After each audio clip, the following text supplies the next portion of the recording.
And back with some more Real Ghostbusters coverage, modern Real Ghostbusters coverage. We just got our Ray Stantz and Ghash collector's pack from Mondo, continuing the Real Ghostbusters line in this, I don't want to say it's 12 scale, maybe it is 12 scale figures, but uh, the first like really true to the cartoon look figures that we've ever gotten.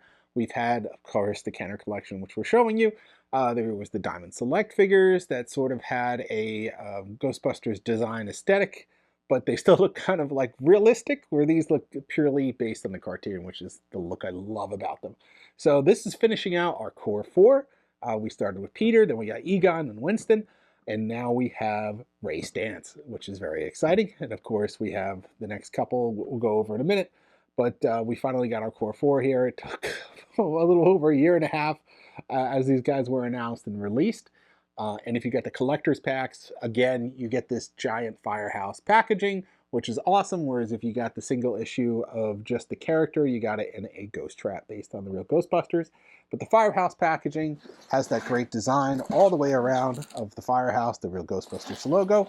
And then, of course, in the front, the doors open, so you can see your character in here. So this is the collector's pack. It comes with Ray, and it comes with Ghash. So ours came upside down. I corrected it. I just took it out, flipped it.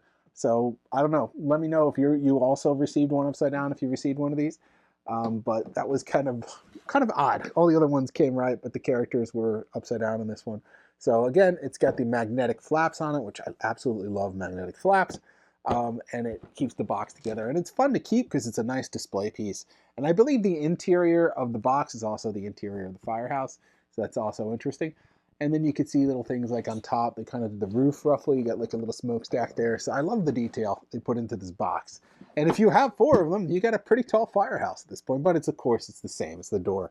Would have been really nice if the logo on the front of it was another part of the Firehouse stacking up with each of the successive floors. And then we could have a really big Firehouse display.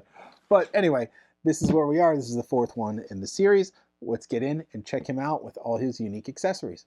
And finally, to our final Buster in the set, we have Ray Stantz. The one with the uniform that looked closely to the one in the film, even after they changed him in that episode Citizen Ghost.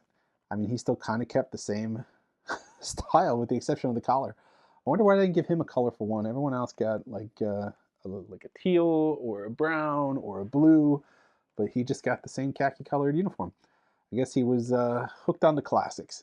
So we have our Ray here. He's got all the articulation that we saw on all the other figures, so I'm not going to go over that again. He has an alternative head. It's a serious head, as they call it. He just looks a little more serious. That's really it. I'm going to keep the fun head on. His ghost that he comes paired with is Drool the Dog-Faced Goblin from the episode Drool the Dog-Faced Goblin, who wasn't actually a bad guy. Interesting because I want to say all the other ones kind of had a connection to their Ghostbuster in some way. So we got Slimer with Peter, and I mean, they're always at odds with each other, so that made sense. Then we got, we got the blue ghost from the intro for Egon, which isn't really unique. I guess you could say Egon fries them in the sequence. And then you got the Hearst ghost with Rosebud from the Ghostbuster of the Year episode for Winston, and Winston was kind of the one that figured out he had Rosebud. So I guess that made sense, but this one wasn't really tied to Ray in any fashion. I mean, it was just, they all kind of had dealings with him.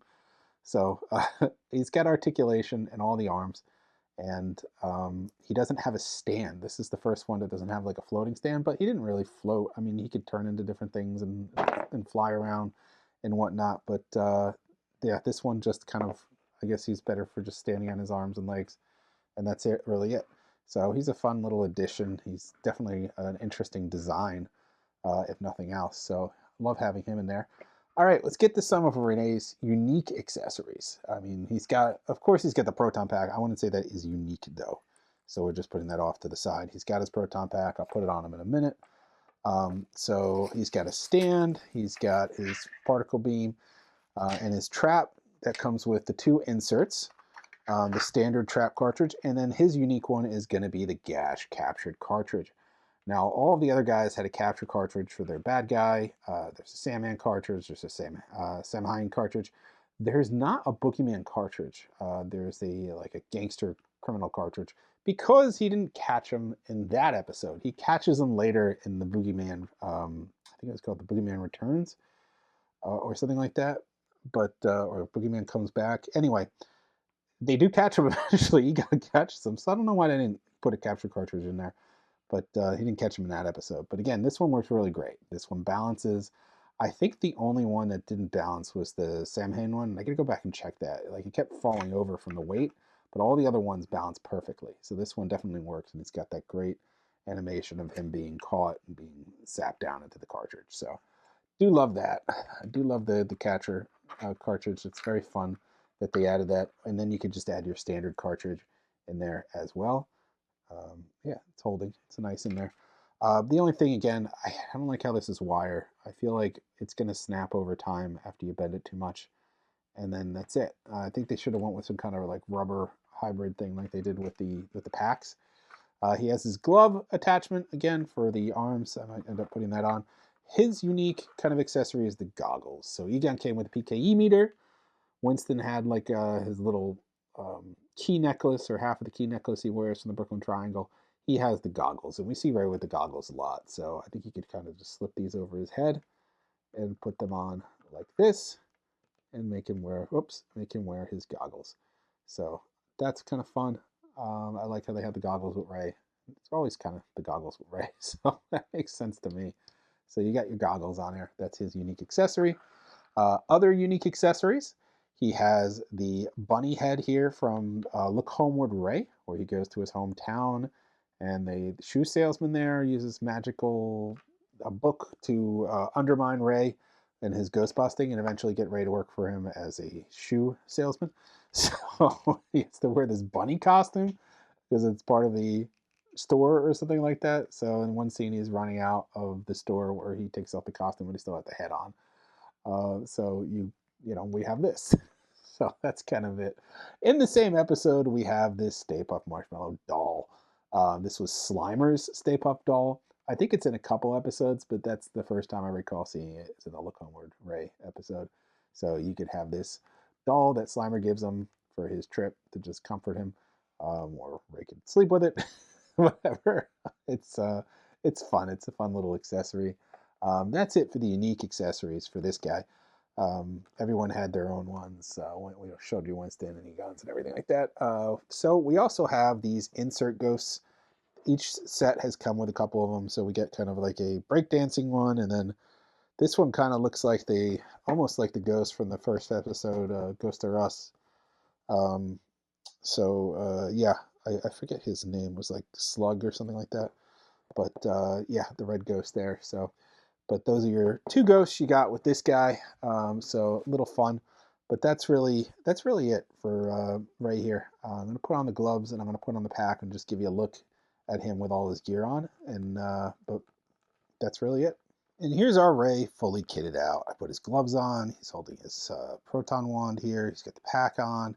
He's got the trap all set on the side there with the wire curled around. Again, you got to be careful it doesn't snap at the top or at the pedal. And then, yeah, he's ready to go. You can put the stream on here and get him all synced up for blasting some ghosts. That just kind of sits on here. This one's giving a little trouble. You got to get it over the head here, but once you do, it'll stay on there. Yep, you got your little proton stream. So you have that option to put on there as well. And then that's really it. He's got everything he needs here to be a Ghostbuster. And I'm trying to balance these on top. I mean, they could either go over this hump here and then cover the eyes, or they could go extremely high because of the hair there, it doesn't really sit easy. So just having it like a casual look without natural hair instead of molded hair, it's going to be tough. But that's really it. There's no real place to like hang these on his belt. Like usually that's what they would do in the movie. They'd clip on here, but these don't have hooks. You could hang the PKE meter from this, but you can't hang this here. So just got to kind of figure out how you want to display this, whether you want to put it on him or if you want to put it on his hair at the top like I did, kind of balancing it there. He's not moving, obviously. It's not going to be a problem, but you could just kind of drape it over him like this. And then there we go. We're all set up for ghost busting. So that's it, basically, here. I showed you the Ray with his little accessories in Drool the Dog-Faced Goblin. And now let's take a look at Ghash. And here we have Ghash. Ghash first seen in Slimer Comes Home. He was also in the Xmas Marks the Spot episode. You can see him lunging at Egon while he's in the containment unit. So, calling back to how he's been in the containment unit from that episode. And then later again, he's in Sticky Business when Slimer's in the containment unit looking for Stay Puft, and Ghash again tries to attack Slimer. So he makes a couple of reappearances, but his main appearance was Slimer Come Home. And he is a poltergeist that absorbs other ghosts and becomes stronger from it. And you can see him, all the other ghosts flying into him from that scene there. So this is pretty cool that this effect is on here. This is magnetic, which I love about it, is how it attaches here, because you could swap it out for the other option here, which is the giant tongue option, which was also featured in that episode. So it's kind of cool. So you have this giant tongue. I don't know what this is. It looks like it's a little flexible, actually. So kind of cool that we have the giant tongue option here. So he's got two swappable stomachs. So they're both magnetic. I love that. So like Boogeyman with his giant head, we have an over-the-top stomach for Ghash, which is a really fun villain here. He also has some swappable hands, so you could have these gripping hands instead. I like the more open, expressive hands on there. So you do have an option to switch hands. And you also have options to switch heads. So if you wanted to take this basic grinning Ghash head off, you could put on this tongue Ghash head instead, which you see him with the tongue too. You can even do double tongue if you want. So you have some options here to make him more ghastly. But he's got his giant robes. He's got articulating elbows. He's got shoulders. And I think that's it. He's got a snake-like bottom to him. And this robe kind of acts as a great point of contact to get him to stand balanced. But I think he came out amazing. He might be one of my favorite of the ones they did so far, just because of his design and with all the characters here. He looks great, even down to the little top hat. I mean, he's just a lot of design into him, into all these little individual ghosts in him here. I mean, it just looks amazing. So they did a great job with Ghash. He's a fun pairing here. I wouldn't say he's unique to Ray. What I liked about the other ones is the Boogeyman was kind of unique to Egon because he has his history with it. Samhain's not really unique to Peter. I mean, they all kind of interact with him. And Sandman, I wouldn't say is really unique to Winston, although I kind of feel like Winston was sort of the one to help at the end figure out how to catch him. So he kind of, as I recall, lasted the longest there until he helped Janine ultimately get him. But yeah, Ghash was they all kind of fought him, but it's cool to have him in here, is in part of the set anyway. So that is your Ghash. And again, just amazing. I love the mechanic here of magnetic, because then you don't have to worry about trying to get the pegs lined up and them wearing down over time. Everything should be magnetic. It just works out better. Okay, so that is Ghash. All right, great set. Absolutely love it. I mean, I don't know how I want to display Ghash now with the tongue or with the normal head, but everything was really easy to change and switch around. I love the dynamic of the magnet for the stomach here.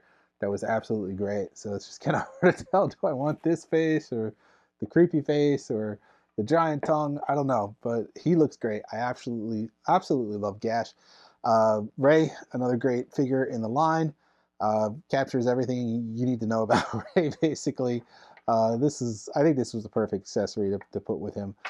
This is kind of an odd one, but he did wear it. So looking for like unique accessories can get a little bit trickier because the characters really kind of all had the same stuff. Of course, Ray had the goggles. Egon had the PKE all the time, so that was kind of great. Winston, apparently he wore it all the time, but it only made an appearance in that one episode, the Brooklyn Triangle, is half a key necklace that he wore with his dad.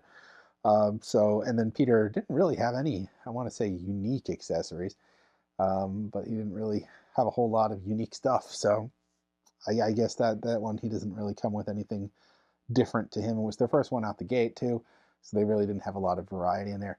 But yeah, I mean, this was great to finally get the set wrapped up, and then we get Drool the Dog-Faced Goblin in there to add with our other little mini ghosts that we had.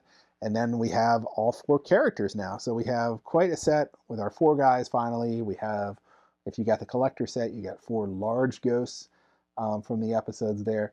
You know, Ghash season 1, Boogeyman was season 1, Samhain was season 1, Sandman was season 1. So all the main big bads were all season 1. Some of them came back. And then some of these guys were from season 2 and from other seasons. But yeah, I mean, most of the stuff they did was focused on season 1, and those first 13 episodes, everyone loves. So, I mean, most people have seen all of those. There's a lot after that. I think there's 140 in total.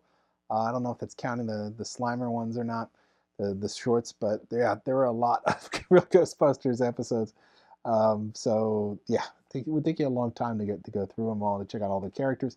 But what do we have up next? So next in August, I think, is the release window for the new Samhain.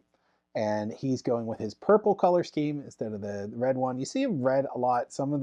I think some of the scenes he's wearing purple, and it might be shadow or whatnot, but he does have that purple aesthetic. He's coming with 2 of his little goblin minions that freed him from his stone and also come back in the Halloween 2.5. And then the sick version of Slimer he has when he's holding in his hand and like draining him. So it's kind of unique in that way, but it's a reissue of the Samhain. He will have different heads too. So that one's coming out in August. After that, we have Janine, and she's slated for December of this year. She'll be coming with her desk with a couple of ghosts in the desk, a different Slimer, and a whole bunch of heads, expressions, and other accessories unique to Janine. So she kind of rounds out this set by having her with her firehouse desk and everything. They probably will make a Ghostbuster version of Janine in the future. I'm pretty sure, if they want to keep this line going, because it's something they haven't done yet. So it might be nice to see the Ghostbuster version of Janine. The only other one we know about for sure at this point is the Louis Tully figure that they teased last year, and they showed us a little bit more on that one. He's going to be coming with the Grundle from, I believe that was toward the end of the seasons, maybe season. So everything was out of order. So when it aired and when it was produced. So it's kind of hard to tell. I want to say it was around season 5. But the Grundle will be the villain that will come with him in the collector's pack. And he will have some other fun accessories. His mini ghost will be Slimer, but Slimer with a proton pack. So that's kind of cool. So we'll have a bunch of accessories there. And Tully will be in Ghostbuster uniform. So yeah, so maybe we'll get an Unbuster version of Tully. I don't know. Maybe we'll be getting the Junior Ghostbusters. Who knows? We'll see. But at this point, we do know we have those ones on the horizon. No word on when Tully's going to be up for order. I would imagine probably after Comic-Con in San Diego this year. We'll see.